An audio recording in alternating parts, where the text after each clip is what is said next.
O homem mais justo da terra. Na terra de Uz vivia um homem chamado Jó. Sua história não começa com tragédia, mas com honra.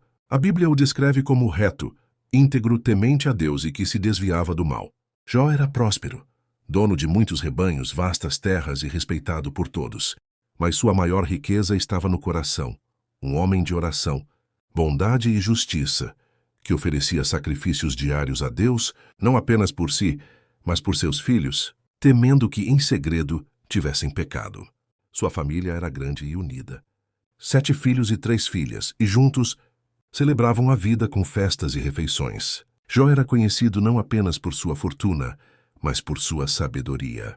Muitos o procuravam por conselhos. Ele era o exemplo de que a bênção de Deus repousa sobre os que o temem de verdade. Mas enquanto na terra ele era admirado, no céu, algo grandioso estava prestes a acontecer. Um conselho divino foi convocado, e entre os anjos que se apresentaram diante de Deus, veio também Satanás.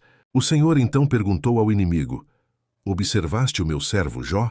Homem íntegro e justo?" A provocação estava lançada. Satanás então retrucou: "Acaso teme Jó a Deus em vão? Não o cercaste de proteção? Tira tudo o que ele tem, e verás se não te amaldiçoa na tua face." Uma tensão espiritual tomou forma. Deus confiava plenamente em Jó, e então permitiu: "Tudo o que ele possui está em tuas mãos. Apenas não toques nele." Assim, sem que Jó soubesse, o primeiro ato de uma das maiores provações humanas estava prestes a começar. Era um teste que não envolvia apenas dor, mas fé, fidelidade e o silêncio do céu diante do sofrimento humano. Um homem justo seria colocado à prova, mas sua fé resistiria. E Jó ainda não sabia de nada. O dia em que tudo desabou. O dia começou como qualquer outro. O sol brilhava sobre as tendas. Os servos trabalhavam nos campos, e os filhos de Jó se reuniam para mais uma refeição de celebração. Era um tempo de paz e fartura. Mas naquele mesmo instante, uma série de eventos devastadores estava prestes a ser desencadeada, cada um mais cruel que o outro. Sem aviso, um mensageiro correu até Jó, ofegante e desesperado. Os sabeus atacaram, levaram os bois e jumentas e mataram os servos com espada. "Só eu escapei para te contar." Antes que Jó pudesse reagir, outro mensageiro chegou. Fogo de Deus caiu do céu, queimou as ovelhas e os pastores. "Só eu escapei." Mal este terminou de falar, veio um terceiro. Os caldeus formaram 3 grupos, atacaram os camelos e mataram os servos. "Só eu escapei." Jó mal conseguia compreender o que estava ouvindo, quando um 4º homem se aproximou. E essa era a pior notícia de todas. Teus filhos e tuas filhas estavam comendo e bebendo na casa do primogênito, quando um vento forte veio do deserto e derrubou a casa sobre eles. Todos morreram. Só eu escapei para te contar. Andamati Moseta. Silêncio. Um silêncio que não podia ser preenchido por palavras humanas. A dor atravessou o corpo de Jó como uma espada invisível. O tempo pareceu parar. Seus bens haviam sido levados, seus rebanhos dizimados, seus servos assassinados, seus filhos mortos, tudo em um único dia. Jó caiu por terra, mas não em revolta, em adoração. Rasgou suas vestes, rapou a cabeça e disse: "Nu saí do ventre de minha mãe e nu tornarei para lá. O Senhor deu, o Senhor tomou. Bendito seja o nome do Senhor." Satanás observava, esperando o momento da maldição. Mas ela não veio. Nenhuma blasfêmia, nenhuma acusação contra Deus. Somente lágrimas silenciosas e uma fé que não se quebrou. O céu silenciou, o inferno tremeu e Jó permaneceu de pé, mesmo quando tudo ao seu redor havia ruído. As feridas do corpo e da alma. O céu ainda estava em silêncio, e Satanás não havia desistido. Ele voltou à presença de Deus e disse: "Pele por pele, tudo quanto o homem tem dará pela sua vida, mas toca-lhe nos ossos e na carne, e verás se não te amaldiçoa." Mais uma vez Deus permitiu. "Eis que ele está em teu poder, mas poupa-lhe a vida." Assim Satanás feriu Jó com chagas horríveis, da planta dos pés ao alto da cabeça. Feridas dolorosas, purulentas, incuráveis. A dor física era insuportável. Jó se sentou em cinzas e pegou um caco de cerâmica para raspar suas feridas. Ele, que antes era o homem mais respeitado da terra, agora se via solitário, doente, rejeitado e sujo. O luto por seus filhos ainda ardia em seu peito, e agora seu corpo se tornava um campo de aflição. Sua esposa, incapaz de suportar tanto sofrimento, se aproximou dele e disse: Ainda conservas a tua integridade? Amaldiçoa a Deus e morre. Mas Jó respondeu com palavras que ecoariam por toda a eternidade: Falaste como uma louca. Receberemos de Deus o bem e não receberemos também o mal. Ele não entendia o porquê daquilo tudo, mas não murmurava, não blasfemava, não rejeitava a Deus. Seu coração era um campo de batalha entre a dor e a fé. E até ali a fé vencia. Em volta, o desprezo dos outros começou a surgir. Aqueles que antes o admiravam, agora se afastavam. Os vizinhos cochichavam. As crianças o evitavam. Os servos se calavam. Ele se tornara motivo de escárnio. Mas era dentro de si que a verdadeira luta se travava. Um silêncio vindo do céu, uma dor no corpo, uma alma em pedaços. E ainda assim o clamor era sagrado. Jó não procurava culpados. Ele não gritava por vingança. Ele apenas se calava, esperando por uma resposta que não vinha. Os 3 amigos e o julgamento. A fama do sofrimento de Jó chegou longe. 3 amigos seus, Elifaz, Bildade e Zofar, vieram de longe para vê-lo e confortá-lo. Mas quando o viram à distância, mal puderam reconhecê-lo. Rasgaram seus mantos, lançaram pó sobre as cabeças e se assentaram com ele por 7 dias e 7 noites. Sem dizer uma única palavra. Durante esse silêncio choraram. Mas o que deveria ser consolo, logo se tornou acusação. Após o lamento inicial, os amigos começaram a falar. Suas palavras soavam religiosas, mas estavam carregadas de julgamento. Elifaz foi o primeiro. Lembra-te? Qual o inocente que pereceu? Onde foram os retos destruídos? Em outras palavras, se Jó sofria era porque havia pecado. Bildade reforçou: se teus filhos pecaram contra Deus, ele os entregou ao castigo. E Zofar foi ainda mais duro: oxalá Deus falasse e abrisse os seus lábios contra ti e te revelasse os segredos da sabedoria. Saiba que Deus exige de ti menos do que merece a tua iniquidade. Jó ficou arrasado. Aqueles que deveriam consolar o acusavam. Não sabiam da batalha espiritual que ocorria nos céus. Julgavam com olhos humanos o que era um teste divino. Mesmo assim, Jó não se revoltou. Respondia com lamentos, com perguntas com poesia, mas sempre preservando sua integridade.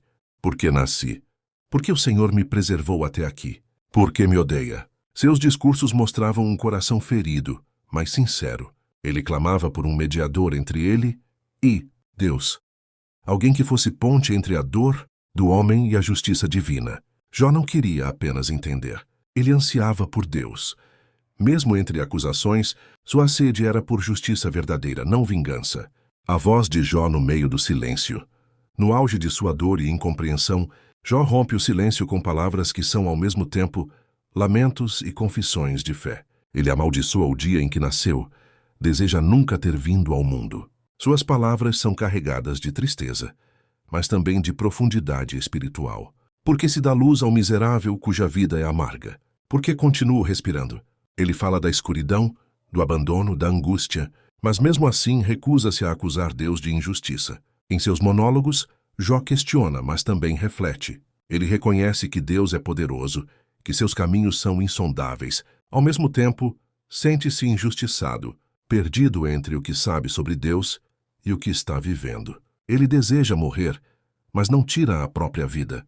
Ele quer entender, mas não exige. Ele clama, mas não exige resposta. É a oração de quem ama a Deus mesmo sem compreender. Seus amigos insistem: confessa teu pecado e Deus te restaurará. Mas Jó permanece firme. Minha consciência está limpa. Ele pede um defensor, alguém que interceda por ele, alguém que possa falar por ele diante do Altíssimo. Quem me dera que minhas palavras fossem escritas, que fossem gravadas em pedra. É nesse momento que ele profetiza: eu sei que o meu Redentor vive e, por fim, se levantará sobre a terra. Jó não sabia que estava antecipando o Messias. Ele apenas confiava que, de alguma forma, a justiça de Deus prevaleceria. O homem que defendeu a si mesmo. Jó, diante do julgamento dos amigos e do silêncio de Deus, decide defender sua integridade com palavras fortes e emocionantes. Ele expõe seu passado, quando era respeitado, honrado e amado por todos. Ele lembra quando os anciãos se calavam ao ouvi-lo, quando os pobres eram socorridos por sua mão generosa, quando o órfão e a viúva encontravam nele um defensor. Eu era olhos para o cego, pés para o coxo, pai dos necessitados. Ele afirma com convicção. Sua vida foi marcada pela justiça, pela misericórdia, pela retidão. E agora sofria como um criminoso abandonado por todos. Jó expõe sua frustração.